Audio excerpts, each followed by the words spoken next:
Good morning, everyone. Hi. I just want to start by giving a shout out to all the fathers that are in the congregation today. We see you. Yeah. We see you, we appreciate you, and we love you. I'd also like to talk about one particular father. I'm going to single him out, and I'm sorry, Terry, but it's not you.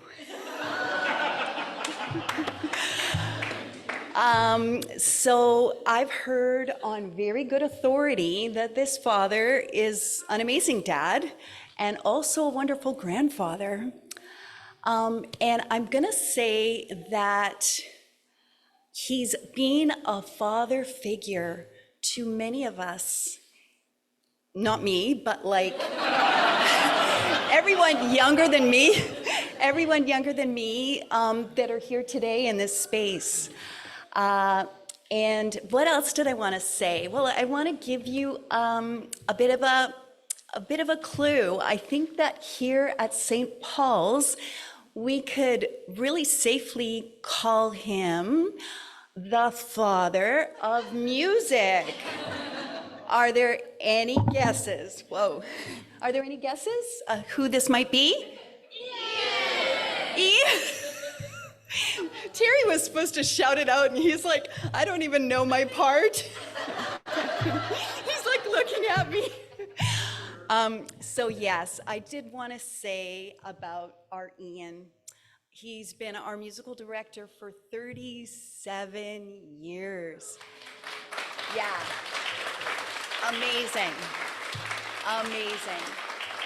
And, you know, there was a group of us, actually a sizable group, who have been like at a loss for words, at a loss for words about how to express our deep gratitude. And just like we want to wish you well, Iain, on this next chapter. And I'm drawing this out just a little bit further to say that Fran was in Budapest. I'm sorry for being long-winded, but there's actually a reason. Fran was in Budapest, and she took this gorgeous picture of like some kind of, I don't know, temple or worship area with a single bird flying above it. And I'm like, she showed it to me, I'm like, that's Iain. And Sharon is either in front or behind, I'm not sure which. And Sharon, where are you? This has been so hard to keep this a secret from you because you do not miss a trick. But anyways, so that's the intro to the song that we're gonna sing. It's called Flying Free. It's by Dawn Bessick.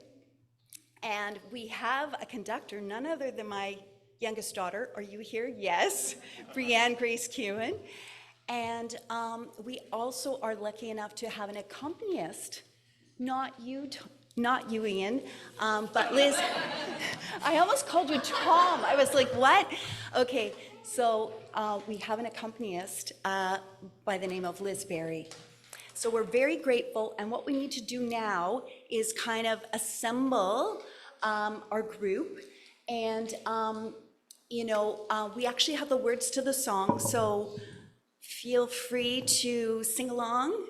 And I'm sorry, apologies to Rev Wilma for taking up this time, but let's assemble and get on with it.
I'm a retired minister, and I haven't preached in 15 years.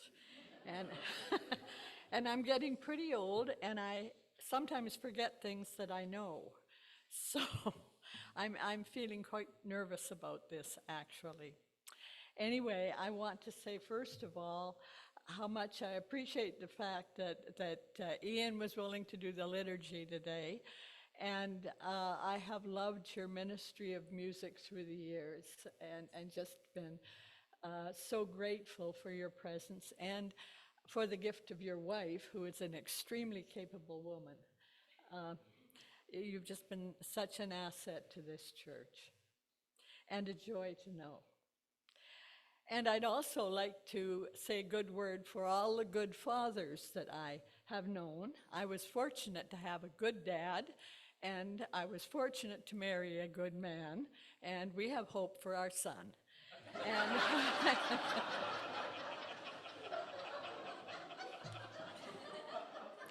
no, he's a great guy. I'm biased.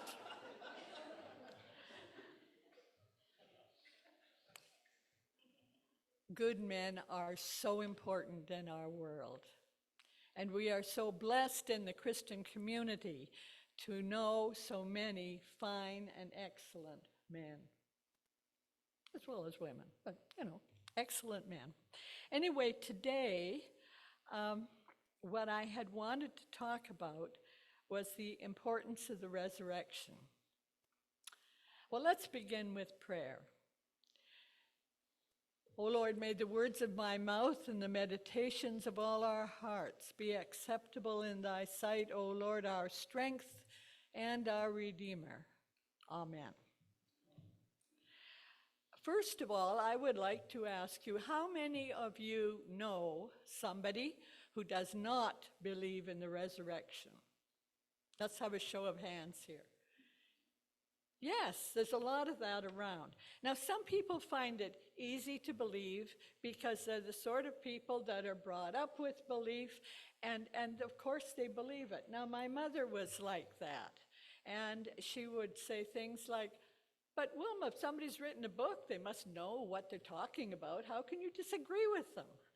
How can you doubt such and such? I mean, it just never entered her head. And she was a very smart woman, but she accepted things easily. Not everybody does. And we are living in an increasingly secular world in which many, many people have never even gone to church, let alone started to believe the things that we believe. Now, when you stop and think about it, the idea that somebody who is dead comes to life really is a bit of a stretch. And there are many people who think, oh, well, if these people just knew a little more science, they would understand that this is foolish. So it seemed to me, about 25 years ago, I think it was, when I ran across somebody who had listed some arguments for believing in the resurrection. And I thought, gee, that's a really good idea. I've never seen that. It's just that around the church we assume that people believe this. But there were a list, and I wish that I had recorded where I found this, and I didn't. But in turn, I took and I made up a list of reasons why we might believe in the resurrection. It's on the yellow sheet, and on the back of it is the list of things we believe because we believe in the resurrection. But today I just want to talk about what are some of the arguments that you can make if you were talking with people who do not believe, okay? Now, as I recall, the first argument that this person had come up with, who started me thinking about this, was that it's recorded in the Bible. Now, for those of us who read the Bible, that's very useful. Not everybody reads the Bible so much. But if you check the Bible, you find that some very interesting accounts exist. And someone will say, oh, well, you know, that was written down so long afterwards. But it wasn't so long afterwards. I have a clear memory of something that happened to me 63 years ago. And I was going to tell you this story, but I won't now. But if you ask me afterwards, I'll tell you. It involves my one and only life experience with a close encounter with a bull. And, and I remember this incident. And I remember this incident because it was unusual in my life. It was the only time I've ever been in close quarters with a bull. It might have been a steer. I couldn't tell the difference. But anyway, I remember. And I remember for two reasons. One is because it was an unusual experience for me. And two, because I thought it was a very funny story, and I told people. Now, that's what happened in the New Testament. People didn't expect that they were going to meet someone who was dead. And they were stunned. They, you know, I mean, it was just, oh my goodness, how could this possibly have happened? It was the sort of thing you told people about because it was a terrific, I mean, this is a terrific story. I mean, could you believe this? And so, for the same reasons that I remember something that happened 63 years ago, and probably if you think about it, you can remember something that happened in your life many, many years ago, because it was unique, special, because you told people about it maybe. Okay, those are the basic reasons. So there's one more reason why the church's account is important.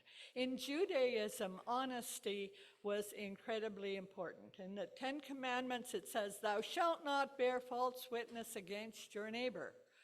Well, you think about that, and then, you know, what this really comes to mean is you should be honest. And Judaism had a tradition of honoring honesty. And I have read that in the Roman world, if you wanted somebody to look after your money, how dear to our hearts. If you wanted somebody to look after your money, you got a Jewish banker or a Jewish person to manage it, because you could count on them to be honest.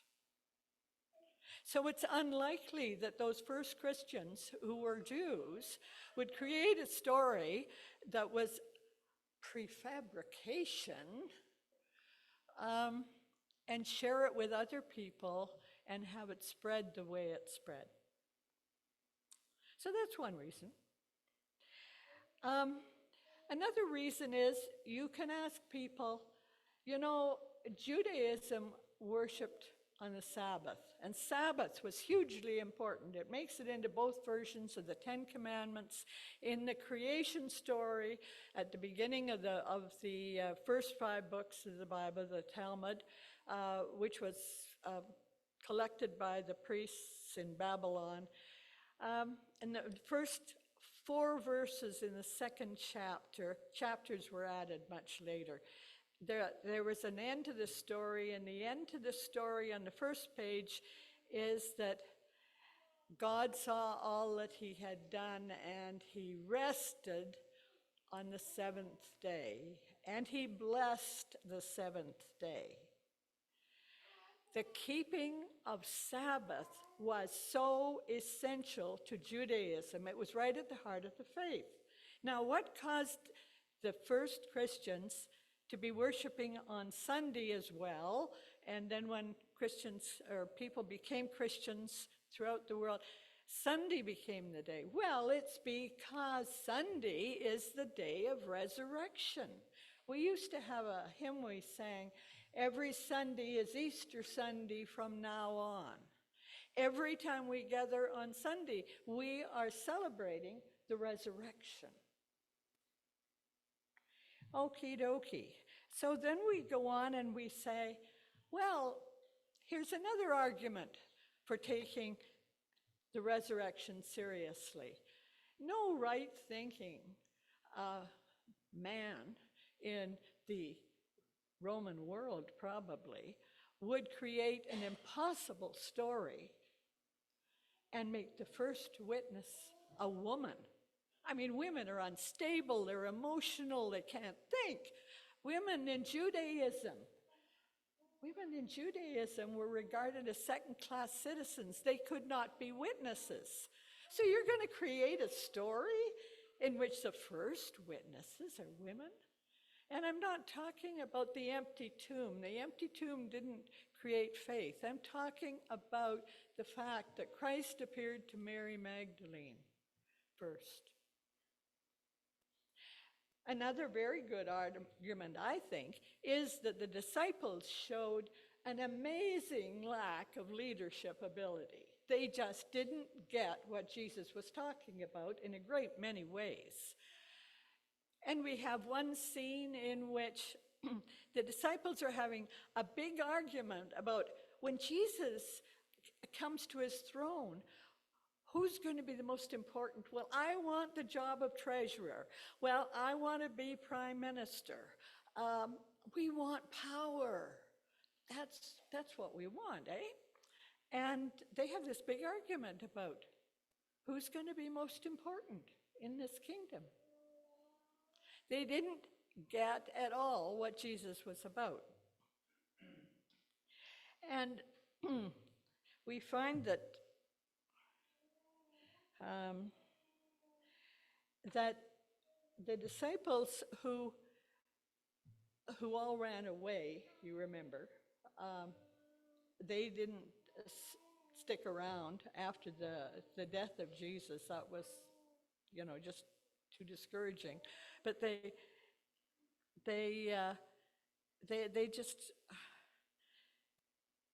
just were completely discouraged. I mean, it was the end of all their dreams. And there are four people that I want to talk about, and these are the people who really had difficulty with this. In the first place, Simon Peter denied Jesus 3 times. Peter, who was sort of the leader of the disciples, was just so distraught and so scared about what the Jewish authorities were likely to do to the disciples. Paul, who would write reams that we have in the New Testament,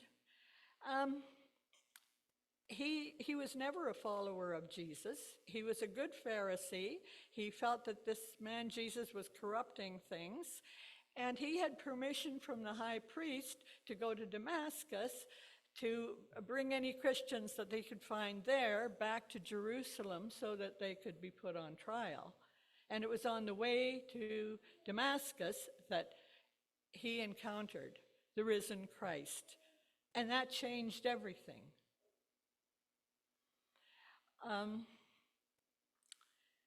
James, who was a close relative of Jesus, and wasn't really happy about Jesus being involved, saying and doing things that would get him in trouble with the authorities. And he was never part of the disciple group.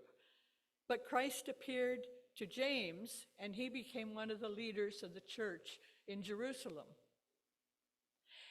And then there's somebody else that I've always liked. You remember Thomas. Thomas wasn't with the other disciples when Jesus appeared on that first Sunday. And Thomas said, I don't believe it. I just don't believe it. Unless I put my finger in the wounds of his hand, unless I put my hand in his side, I will not believe. Rubbish. And the second Sunday, he was with the disciples, and lo and behold, the doors were closed, but Jesus was suddenly there. And Thomas said, my Lord, my God. And he is overcome with the power of this. And Thomas, unknown to the Western church, went off to India and Christianized a great group of people in India. When I was a teenager, I had a youth group leader at camp whose either her parents or her grandparents had belonged to this church. In about 1500, which of course was before I was at camp, but anyway, one of the first Jesuits, whose name I've forgotten, decided to bring the Christian message to India. And when he got there, he discovered that a lot of people already knew about Jesus. 1,500 years later, the church was there. 2,000 years later, the Church of India had its roots in the preaching of Thomas, who had been the doubter.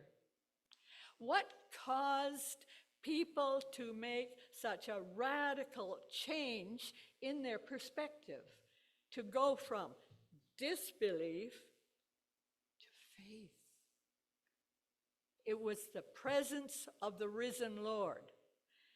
And that's an argument I think we should never forget. And the fifth thing I've listed here is that, this isn't just something in the past tense. That down through the ages, Christ has appeared to various people, many of whom are quite inconsequential, I presume. But hey, this has happened. And I want to stop at this moment and say that many of the finest Christians I know have never, ever had anything that might be called a spiritual experience. I have known people who well, we know in this church, of the people who give so much of their time to the sale yesterday, to the UCW and the luncheon, the Strawberry Social that's coming up. The work that is done in providing food for the street people, and all work that the church does, the countless good people. Now, God sees and knows and loves people that often, most people, good many people, don't have experiences. As it happens, for reasons which I do not understand, I happen to be one of the people who seems to have experiences. And I come out of a tradition that doesn't talk about this. You don't want to be showing off. You don't, I haven't arrived at perfection. In fact, perfection is not an option, and I'm sure that everybody in the family can tell you all sorts of stories that indicate that I've got a long way to go. But however, I want to tell you this story.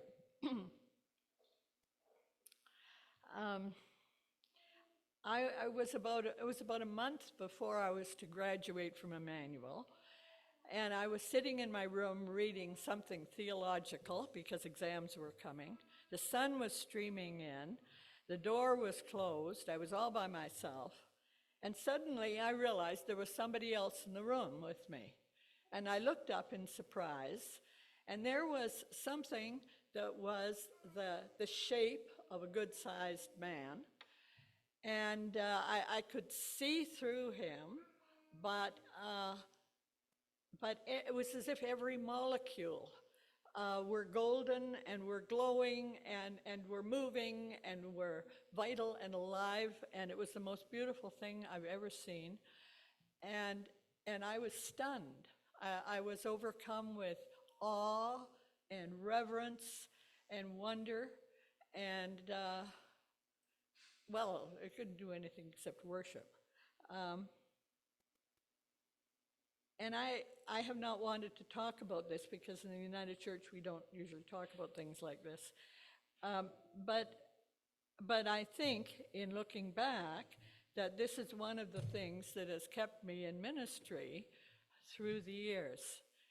And I want to tell you this because I think that the Spirit of Christ, that Christ is alive, that he is alive in the church. He is with us. He loves us. He sees the good that everybody does. He loves us dearly.